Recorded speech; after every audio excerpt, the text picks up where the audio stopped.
pun mengiyakan. Oke, siap gitu. Ya, Oke, saya siap, pun hajar mengiyakan. gitu. Assalamualaikum warahmatullahi wabarakatuh. Sorry, agak belepotan kali ini.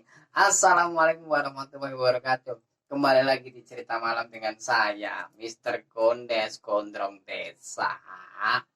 Kali ini saya mendatangkan narasumber di mana beliau pernah punya pengalaman pribadi dengan dunia malam. Dunia malam itu bukan dunia klub ya, tapi dunia tentang lembah hitam, dunia spiritual di situ. Terima kasih kepada teman-teman yang sudah dukung channel ini. Semoga teman-teman mendapatkan kesehatan, rezeki yang melimpah, berkah, barokah semuanya. Oke, penasaran ceritanya seperti apa dari beliau? Kita langsung saja mendengarkan cerita dari beliau. Tetap pantengin channel ini karena mode lemah terus kembali lagi. Seperti biasa, nama tokoh dan lain-lain kita samarkan. Selamat malam, Mas Ivan. Ya, selamat malam. Oke, kali ini Anda katanya punya pengalaman pribadi. Iya. Gimana pengalaman pribadi itu? Anda itu punya pengalaman tentang dunia lembah hitam, spiritual. Itu spiritualnya seperti apa? Boleh dibagi dengan kita dan bersama teman-teman di sini. Iya. Oke, langsung saja check it out. Ya. Jadi gini Mas ya, awal cerita tahun 2011 waktu saya itu sedang mengalami krisis ekonomi lah. Krisis ekonomi. Iya, krisis ekonomi. Waktu itu saya pun bingung apa yang harus saya lakukan, sedangkan kerjaan saya pun belum tetap, masih ya sering banyak nganggur lah. Ketimbang kerja sama nganggur, sering banyak nganggurnya. Nah, karena saya pun bingung, istri saya waktu itu mau melahirkan, saya pun butuh uang banyak buat biaya persalinan istri saya. Oh, berarti waktu itu istri Anda mau melahirkan ya? Iya. Oke. Terus? Nah, saya pun bingung, saya pun gimana ya caranya dapat uang. Saya pun putar otakan, pikir-pikir, saya pun bingung kan mau harus gimana. Pada waktu itu saya pun nekat ke rumah teman. Nah, teman saya itu kan dulu kerja pernah bareng Ya. kan. Nah, akhirnya saya pun ke rumah teman, saya tanya kerjaan. Nah, selesai sampai di rumah teman saya pun cerita, bang gimana, ada kerjaan nggak buat saya? Nah, emang kamu nggak kerja? Enggak, saya lagi nggak ada kerjaan, saya pun lagi butuh uang banyak karena istri saya mau melahirkan. Teman saya itu bilang, wah kalau sekarang mah belum ada kerjaan. Aduh gimana ya. Nah, teman saya itu bilang, kalau kamu ikut kerja sama teman saya mau nggak? Ya yang penting jelas kerjaannya dan yang pastinya ya menghasilkan uang. Ya. Nah, tepat itu teman saya langsung kontak sama teman saya yang di kota. Dia telepon, saya dengerin, dia tanya, sama hasilnya memang belum ada kerjaan. Belum ada kerjaan. Iya, saya pun juga ikut bingung kan mendengarkan teman saya bilang begitu.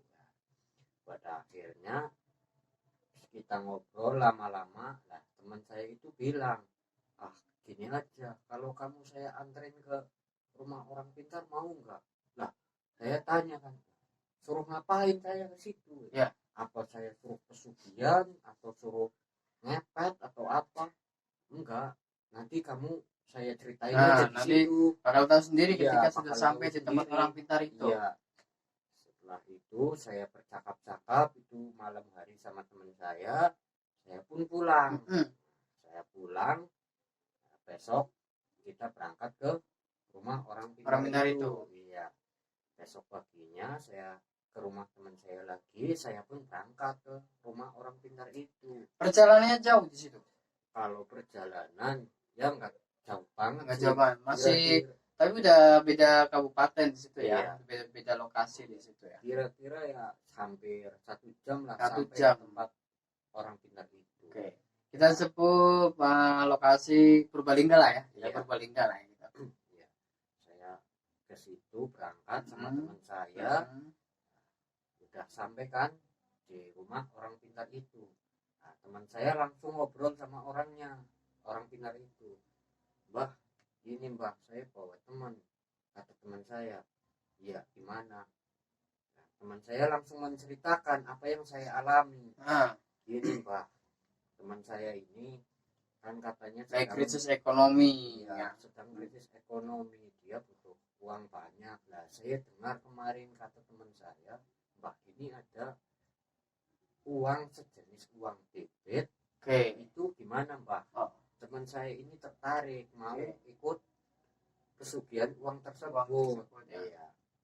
Nah mbahnya itu langsung bertanya sama saya, emang kamu butuh uang berapa? Ya. Gitu kan.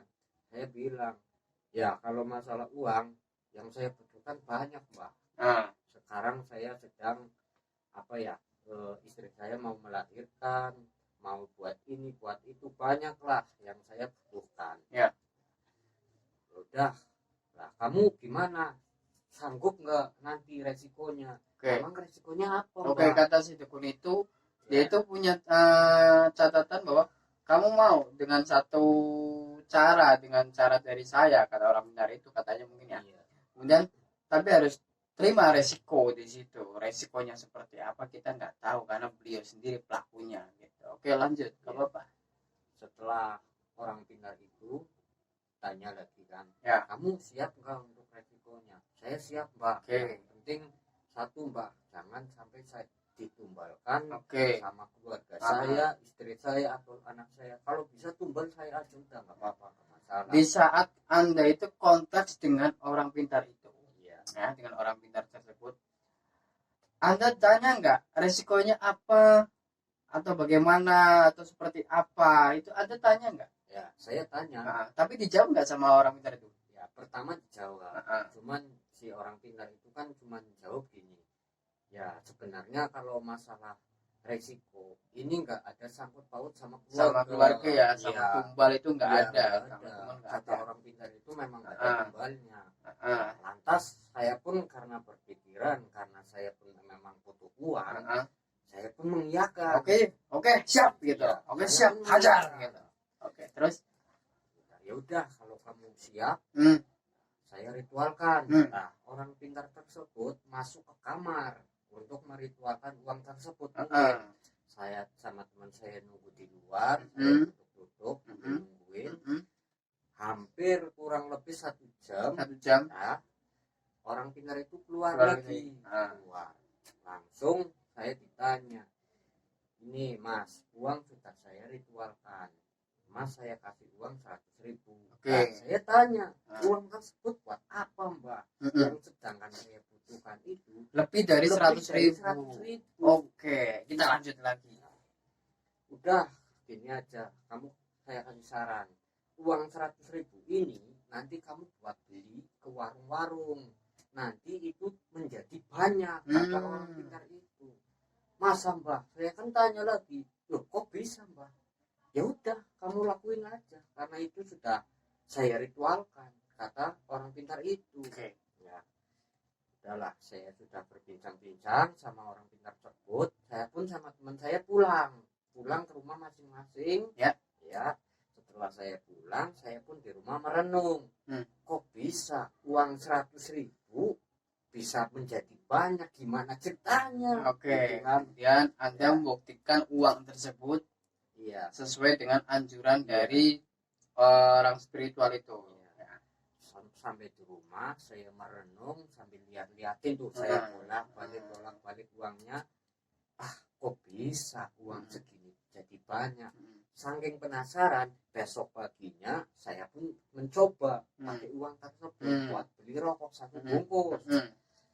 Buat saya beli, ya belilah kayak orang biasa, saya beli pakai uang itu buat beli rokok. Habis beli rokok, saya kembaliannya saya kantongin lagi nih.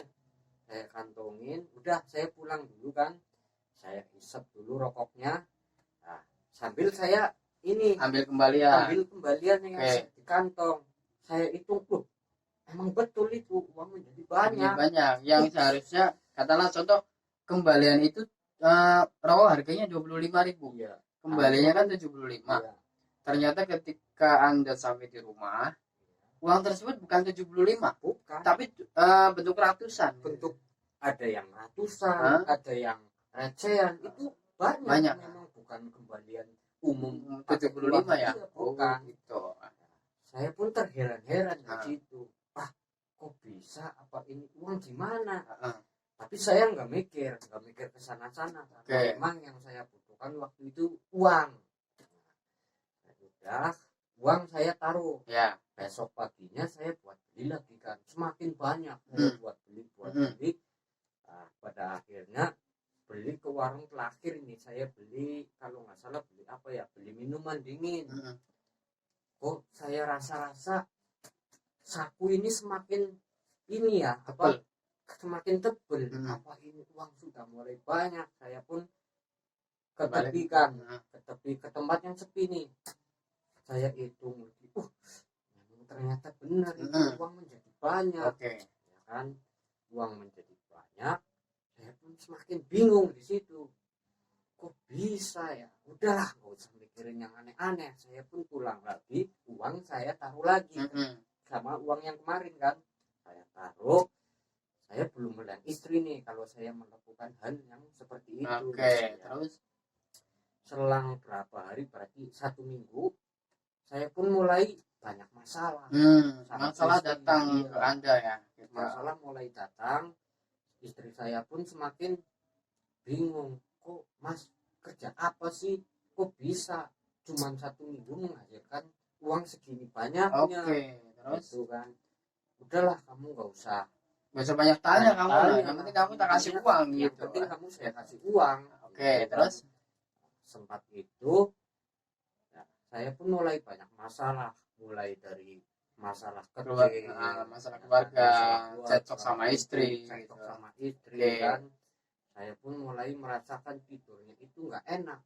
Nggak enaknya gimana nih? Nggak enaknya gini mas, maksudnya apa ya, kalau sebelum saya melakukan itu ya kalau mau tidur aja udah, nggak usah mikirin apa-apa. Ini kok saya bawa tidur kok perasaannya gimana ya, nggak enak, buat tidur nggak nyenyak. Ya kan. Lah besok paginya pas saya bangun tidur, saya kok merasa badan gatal-gatal ya, mulai gatal. Saya pun bilang ke istri, kok badan saya pada merah-merah gini, kenapa? Mungkin itu alergi, kata istri saya. Saking gatalnya itu nggak gimana ya,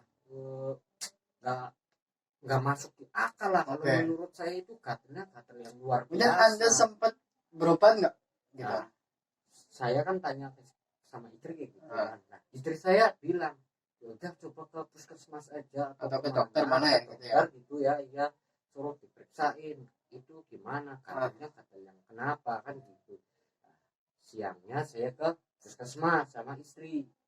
Nah, sempat sudah ketemu sama dokternya, loh kita diperiksa kan, tapi kok ini nggak ada gejala gatal atau kena ular atau kena apa, itu nggak ada gejala yang seperti itu. Karena saya bingung, saya pun mikir apa ini ada sangkut pautnya sama saya ritualkan uang itu atau gimana. Saya pun saking bingungnya, saya ketemu sama teman saya ke rumahnya.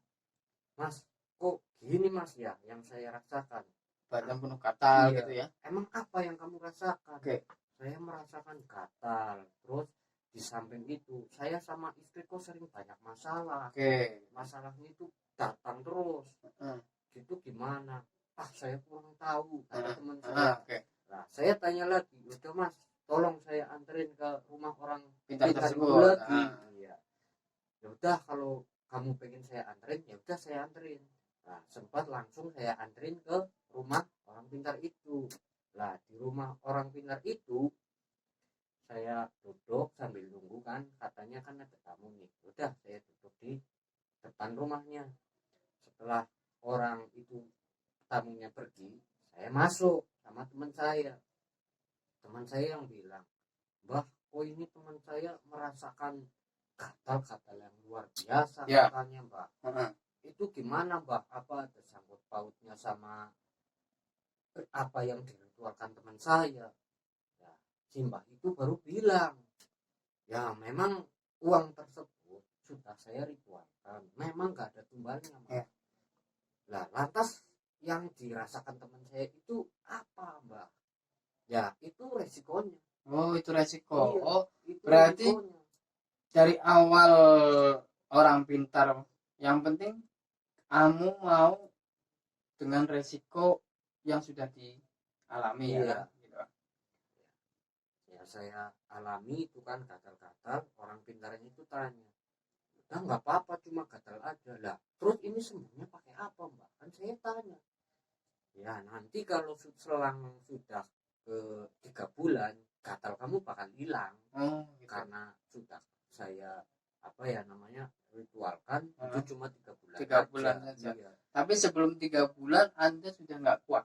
Sebelum 3 bulan saya sudah nggak kuat. Saya bilang kan sama orang pintar itu kan, wah kalau saya banyak uang tapi saya dikasih gatal itu percuma, Mbak. Buat apa saya banyak uang kalau banyak penyakit, Ya. banyak masalah. Kemudian Orang pintar itu bilang, ya itu resikonya. ya itu resikonya. Itu resikonya. Gitu ya. Itu resikonya. Karena kamu sendiri yang mau. Terus apa tindakan Anda ketika sudah merasakan resiko gatal-gatal, kemudian cekcok sama keluarga, bahkan sama istri, ya hidupnya nggak nyaman di situ. Iya, ya di situ saya sendiri merasakan ya percuma lah. Percuma, banyak uang, tapi nggak banyak, nyaman ya. nggak nyaman, banyak Penyakit masalah, penyakit penyakit banyak. banyak, ya kan.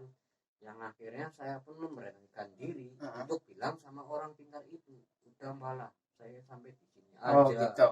Karena yang saya rasakan ini udah nggak karuan. Tidur pun saya nggak enak. Berarti Anda di situ langsung menggagalkan ritual yang seharusnya 3 bulan itu. Sebelum 3 bulan Anda akhirnya cancel, membatalkan ritual itu. Saya membatalkan ritual itu yang sebelum 3 bulan. Dan uang itu hangus ketika uangnya sudah dikumpulkan sama Anda itu. Ya, saya belum ngerti hangus atau enggaknya belum tahu ya, karena masih di rumah orang pintar tersebut. Lah, setelah orang pintar itu bilang lagi ke saya, ya udah kalau kamu merasa udah nggak kuat, ya udah nanti saya cancel. Cancel lah, dibatalkan lah gitu ya. Dibatalkan lah. Oke, tarik kembali ya. Terus itu ya udah kamu mandi kembang 7 rupa aja, nanti sambil kamu saya kasih mantra biar ritual yang ada di badan kamu itu bisa keluar lagi kembali. Katanya normal lagi gitu, kan, intinya biar normal lagi gitu ya. Kamu normal. Oke, setelah melakukan ritual itu, kemudian Anda mandi, selesai, dan seketika penyakit itu hilang. Enggak langsung hilang. Selang 2 hari. Selang 2 hari baru hilang. Saya habis dimandiin air kembang 7 rupa di rumahnya itu, saya pun pulang. Tapi kok malam harinya saya masih juga bingung itu. Kok masih gatal-gatal banget. Dan uang itu gimana? Nah, saya belum mikir ke uang. Saya merasa sudah nggak karuan kan, badan gatal-gatal semua. Saya masuk ke kamar. Nah, kemarin kan saya taruh di kardus ya, itu kan. Saya kumpulin di situ. Nah, saya buka kan kainnya. Kok uang jadi daun? Kan saya bingung. Apa gara-gara karena saya membatalkan ternyata uang jadi daun, guys. Atau gimana? Saya nggak tahu kan. Oke. Ya, terus saya pun berpikiran, udahlah nggak apa-apa. Itu semua memang bukan rezeki saya mungkin. Udah nggak apa-apa lah, yang penting badan saya sehat, sama istri harmonis, nggak ada masalah. Itu bagi saya sudah cukup tenang. Karena waktu kemarin saya melakukan ritual itu, karena saya sendiri pun ya gimana ya, orang butuh uang, pikiran bingung ya, jadi jalan apapun saya lakukan gitu. Oh seperti itu. Gitu guys, jadi pesugihan itu banyak. Ternyata salah satunya ini uang bibit guys. Uang bibit. Barangkali teman-teman pengen coba uang bibit, ya risikonya seperti itu, gatal-gatal, kemudian sama keluarga tidak harmonis, banyak cekcok sama istri, jadinya nggak dijatah gitu. Ya seperti teman saya ini, namanya Ivan. Beliau adalah pelaku pesugihan tersebut. Oke, buat teman-teman tetap like ya, komen di bawah ini ya, dan jangan lupa tetap subscribe dan klik tombol lonceng biar tetap mengikuti kita di cerita-cerita terbaru dari Cerita Malam. dengan saya Mr. Gondes dan juga teman saya Ivan gitu. Terima kasih sudah setia bersama kami. Selamat malam.